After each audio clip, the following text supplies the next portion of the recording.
mapagpalang araw muli mga kaparehas. Sa ating pong makapanayam muli ngayon ang mabait na lingkod po ng barangay dito po sa Barangay Encanto, Angat, Bulacan, na kung saan ay nagnanais at magbabalik muli, maglilingkod, magsiservisyo, magmamalasakit sa bayan ng Angat, Bulacan na si ginagalang po ng barangay, Kapitan Crisostomo Risty Garcia. Kap, kumusta ka na?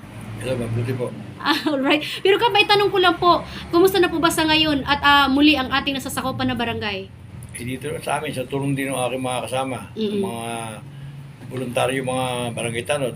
Tahimik naman sa amin barangay sa ngayon. Wala naman naging problema. Okay, so matatawag po natin, Kap, na peaceful po ang Barangay Encanto. Tahimik po ang aming barangay. Alright, okay. Pero Kap, may tanong ko lang po ha. Sa aming survey, isa din po kayo sa inyo po sa muling magbabalik bilang maglilingkod sa Angat, Bulacan. Ano po ang ating magandang layunin sa pagbabalik nating muli bilang konsihal ng bayan? Sa ngayon kasi, sa ikalawang pagkakataon ay muling inaranggahan yung batas yung aking panunungkulan. Sapagkat ako ay nasa huli, itlong termino sa ikalawang pagkakataon. Opo. Kaya ako'y nagdesisyon na muling pumalaot sa isang panibagong hamon. Opo. Ang hamon na makapaglingkod bilang konsihal ng bayan. Hindi naman bago sa akin ang pagganap dito sapagkat ako'y dati nang nanungkulan ng 2 termino sa Sangguniang Bayan. Naging pangulo ako ng mga kapitan ng 5 taon. Wow. At nahalal din akong konsihal ng bayan at nanungkulan 3 taon. Kaya ako ay nagdesisyon na muling pumalaot para na rin sa ako ang magiging tinig ng aming barangay at ibang barangay. Yung karanasan ko sa pagiging kapitan ng 30 taon, yun ang gagamitin ko sa Sangguniang Bayan sapagkat alam ko ang mga problema ng mga bawat barangay. Sa aking karanasan, alam ko lahat pangunahing problema ng mamamayan. Kaya kami, pag nabigyan ng pagkakataon, kami ang magiging tinig ng mga barangay sa Sangguniang Bayan katulong ang ABC President. Alright, okay. Pero Kap, kung sakali po kayo pala rin muli bilang maglingkod sa bayan ng Angat, Bulacan, ano pong gusto niyo pong batas na ipapatupad pa para po isa po sa makakatulong sa ating mga kababayan? Yun yung katulad na sabi ko nung una, yung batas na pinatupad namin sa aming barangay, yung lahat ng mga dayuhan dati sa barangay, Opo. kailangan magpatala sa barangay, Mm-mm. mag-iwan ng 2x2 picture, at kanyang valid ID. Upang sa ngayon, may protekta ng mamayan sa mga nakakagawa ng pagkakamali. Na hindi yung pag nakagawa ng pagkakamali, sabi nga, pamasahe lang katapat ng mga duwadayo na yan. Pag nagawa ng pagkakasala sa barangay, aalis na sila, bigla mawawala. Yun ay layunin para protektahan ng mamayan sa mga masasamang elemento na dumarating sa barangay.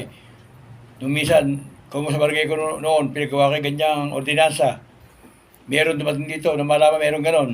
Pinakuha ko na sa barangay. Umalis, yung pala, wanted pala yun sa kanilang lugar. Gagawin tag-ulan yung barangay namin. O di, naprotektahan ko na yung mga mamaya namin sa ganung mga tao na gagawin taguan yung barangay namin. Okay. So yun po yung gusto niyo pong kumbaga ipapatupad na Sa lahat ng batas. barangay, yun. Opo, Para dito sa bayan ng Angat, Bulacan. Layo yung proteksyonan yung mamayan. Ayun. Sa mga tao. Alright, okay. Pero kung para sa inyo, Kap, bilang opinion o bilang nasa pananaw nyo lamang sa nakikita nyo po sa bayan ng Angat, Bulacan, ano po ang karagdagan dapat i-priority sa bayan ng Angat, Bulacan kung sakali kayo pala rin? Ang ano ko doon, halimbawa yung mayroong mga mamuhunan dahil sa barangay, magkaroon ng amnesty na sa halimbawa unang taon, walang bayad muna yung mga investor na yan, papasok sa bayan ng Angat, sa unang taon, walang bayad. Para mahikayin silang mamuhunan sa bayan ng Angat, upang sa kayo makagawa ng maraming trabaho para sa mamamayan ng Angat. Okay. So sa pananaw nyo lamang, Kap, sa nakikita nyo din po, trabaho din po ang priority. Kasi nga, ang problema ng mga tao, dala ng kahirapan kung minsan nakakagawa ng pagkakamali iba dahil sa hirap, kung marami mga anak halimbawa, para maano yung pamilya, di nakakagawa ng paglabag sa batas, dahil para sa pamilya nila. Kung mayroong mga trabaho mapasokan dito, di may iwasan yung mga ganong paglabag sa batas ng maraming tao.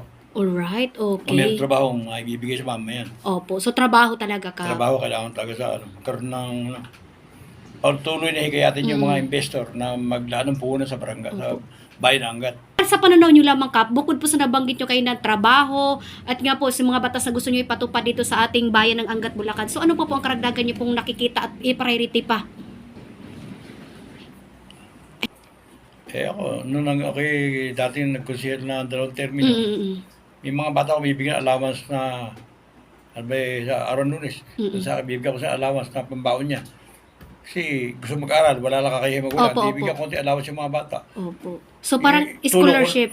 Tulong ko na yun sa mga bata nung ako'y nakaupo nun. Okay. Yung mga bata ko bibigyan ng tinulong, sabi kasi ng allowance niya, pambaon niya, Opo. pasok sa eskwela. Alright. Kasi maraming gusto mag-aral, wala lang kakayahan yung mga magulang para pag-aralin. Kaya Okay. tutulungan ko nun sa mga... So, i-priority nyo din po, Kap. So, karagdagan nyo pong programa dito ay mga scholar. Tulong para sa ating mga kabataan na walang kakayahan na mag-aral Hindi kakayahan mag-aral, pero Opo. wala kakayahan yung magulang para pag-aralin. Ayun, yung panggastos na tinatawag. So, okay. Ano, ginawa ko nun dati nung ako nakaupo nun eh. Mm-mm.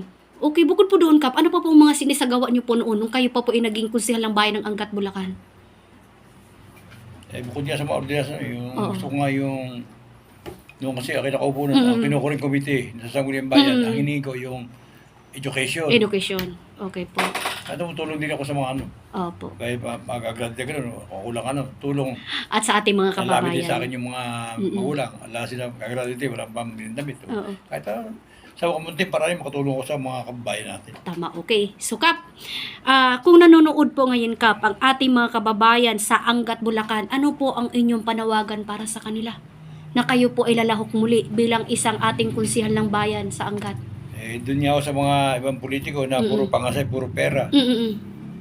Yung pera, yung pagtitiwala, sabi nga ni Mayor Nartig, ang pagtitiwala inaani, hindi binibili. Si Mayor Nartig nga nun basta yun kahit anong panahon, eleksyon, hindi eleksyon, tapitan mo, hindi ka mabibigo. Laging bukas yung pamalambayan para sa mamayan taga-Angat. Magandang umaga po sa inyo lahat. Mm-mm. Ako po, si Kapitan Resty ng Barangay Encanto, ay muli nag-aalok ng aking paglilingkod sa bayan ng ating bayan, sa bayan ng Angat, sapagkat sa ngayon po, sa ikatlong pagkakataon, ay muling natapos ang aking termino bilang kapitan. Kung kahit ako'y nagdesisyon na muling pumalaot sa isang panibagong hamon, ang hamon ng makapaglingkod bilang konsehal ng bayan, hindi naman po bago sa akin ang paggarap dito sapagkat ako ay dati na nanungkulan sa ating pamanang bayan. Nanungkulan akong Pangulo ng mga kapitan ng 5 taon at nahalal din akong konsehal ng 3 taon. Kaya mga minamahal ko mga kababayan, hindi na po bago sa akin ang paggarap dito. Kung sakali po ako bibigyan muli ng pagkakataon, makakakaasa po kayo, lalo na sa mga barangay, na ako bilang dating kapitan, naging kapitan ng 30 taon, ang magiging tinig nyo sa Sangguniang Bayan. Alam ko po ang mga problema dumarating sa bawat barangay. Kaya po ako, katuwang nyo sa inyong mga suliranin, kasama nyo sa pagharap sa isang panibagong hamon. Maraming po salamat. Magandang araw sa inyo lahat. Alright, okay. Ang nagmula po sa barangay, patuloy na maglilingkod sa bayan ng Angat. Maraming po salamat. Magandang araw sa inyo lahat. Alright, okay. So yun po pa mga kaparehas ang napakagandang mensahe ng ating butihing lingkod po ng barangay sa Barangay Encanto at ngayon ay muling magbabalik, maglilingkod, magmamalasakit, magsiservisyo sa bayan ng Angat, Bulacan bilang isang konsehal ng bayan. Magandang araw po mga kaparehas. Nakapanayan po natin ngayon ang butihing lingkod po ng barangay dito po sa Barangay Encanto. Nagmamalasakit, tumutulong, gumagawa at gagawa pa ng maraming kabutihan sa kanya nasasakupan. Magandang araw po mga kaparehas. Lay Castro po ng Parehas News Cup. Ingat-ingat po kayo and your family. God bless us all, Cup. Mabuhay ka hanggat gusto mo. Maraming salamat po.